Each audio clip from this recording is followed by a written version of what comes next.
Greetings, Indie Warriors! Welcome back to I Dream of Indie. My name's Old Gamer Joe, back at you with another review today. If it's your first time here at the channel, welcome, and consider hitting that subscribe button below and the bell notification to keep up with all the latest indie and AA niche coverage. Today we are reviewing Neptunia Virtual Stars on the PlayStation 4. This action RPG was developed by Idea Factory Compile Heart and published by Idea Factory International. The game will be priced at $49.99 here in North America and released on PS4 March 2nd and Steam on March 29th. Alright, I was dreading this part, but I'm going to try to describe to you the story of Neptunia Virtual Stars. The game takes place in Virtual Land, a digital world that hosts the planet Emote. Emote is under attack by a group known as Antis. They want to wipe the planet of all digital content, and this is where digital goddesses on various other planets come into play, including series favorites Neptune, Noir, Blanc, and Vert. They are joined alongside VTubers, me and you. Now the goddesses and the VTubers have to work together in hopes of saving the planet. Look, this series has been around for about 11 years now, and I can't even pretend to know the ins and outs of this universe, but something tells me that longtime series veterans are going to get a kick out of this story. There is a ton of dialogue between these characters before and in between levels, which makes Neptunia Virtual Stars almost feel like it's half visual novel, half RPG, action, shooter, slasher thing. Something most of us will be able to agree on, though, is that these characters are undeniably adorable. The many interactions they have between each other are highly entertaining, and while I did find that these sections tended to drag out a bit, you do at least have the option to skip them if for whatever reason you aren't here for the story. Something tells me again, though, that hardcore fans are going to be all about these story moments. The majority of Neptunia Virtual Stars' narrative is told through text boxes with full Japanese voice acting, and I do have to say the translation was well handled here. There's quite a few relevant and often hilarious jabs at internet culture that got a chuckle out of me. It honestly made the game's complicated concepts far more bearable.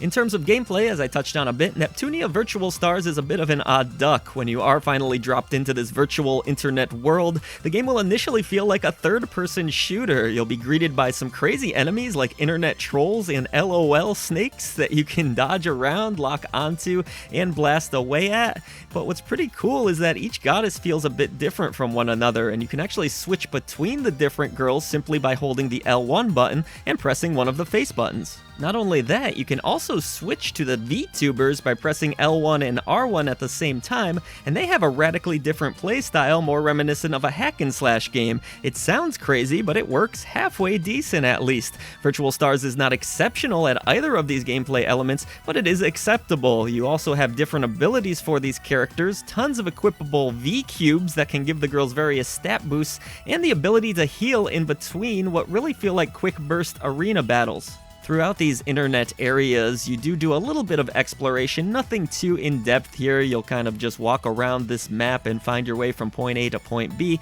but there are some treasures to be uncovered here or there. The majority of the gameplay simply revolves around you finding the next battle, though, completing that battle, and progressing forward, so exploration does take a little bit of a backseat. Players are also given a map, which can help you to get around this area, but honestly I was still getting lost from time to time, just because certain corners of the map can look similar to one another, so that's a little bit frustrating, but still, in general, the progression of the game moves along at a pretty smooth pace.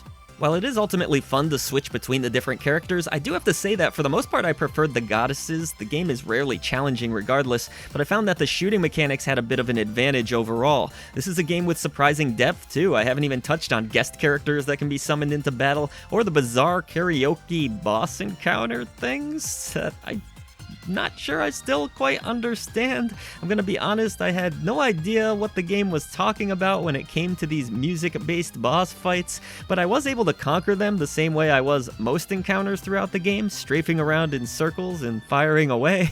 You can also change the songs while you fight bosses by clicking in the right stick, which I have to say is something I don't recall coming across too often in my gaming career, but alas, the same could be said for quite a few of the mechanics of Neptunia Virtual Stars.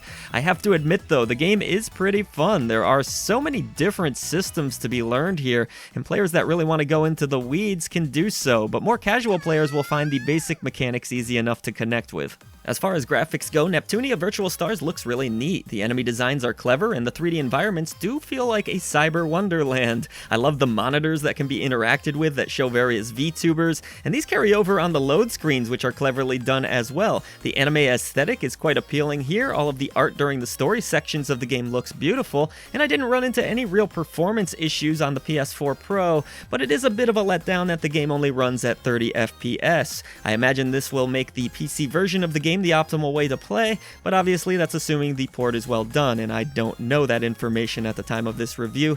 Still, for a PS4 game, I thought that CompileHeart did a pretty good job here of creating a compelling virtual world. I also quite enjoyed collecting different costumes for my anime goddesses, including bikinis, and there's a bunch more that you can find along the way and purchase. When it comes to sound design too, Virtual Stars sounds really good, with plenty of driving electronica beats, cute anime melodies, and even a good assortment of full-on anime-style songs, vocals included. I enjoy this type of music, so naturally I found the soundtrack to be really good. You'll unlock more and more tracks as you play, and again, you can switch them up during the boss encounters, which is kind of neat. Idea Factory has gone with the original Japanese voice acting here, and I thought it played well into the game's cute graphical style. I will say that during battles, the girls will be yelling out phrases constantly, and that can get a little bit irritating, but overall, I like the virtual world built here, and the soundtrack of the game is generally enjoyable. This probably goes without saying, but this is a game made for Neptunia fans. It's littered with fan service, and the insane story will certainly resonate with those more familiar with the series as opposed to newcomers.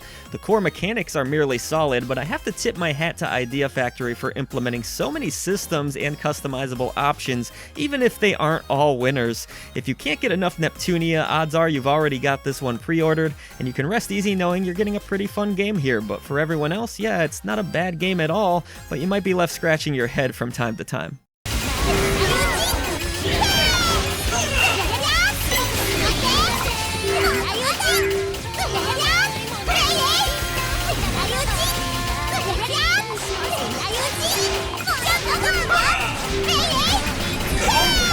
Alright everybody, let us know in the comments section below if you'll be picking up Neptunia Virtual Stars. For now, we have to shout out our great indie warriors who support us through channel memberships: Mitchell Hall, Kevilo Bunny, Bill Tikaz, Christian Cruz, Wesley William Semple, Kimberly H., Rosie Syntax, and Chris Jackson. Thank you for all you do for independent content. It really means the world to us. Everybody else should head down to the description box below where there are a ton of ways to support I Dream of Indie. However you end up doing so, it means the world, and we thank you so much.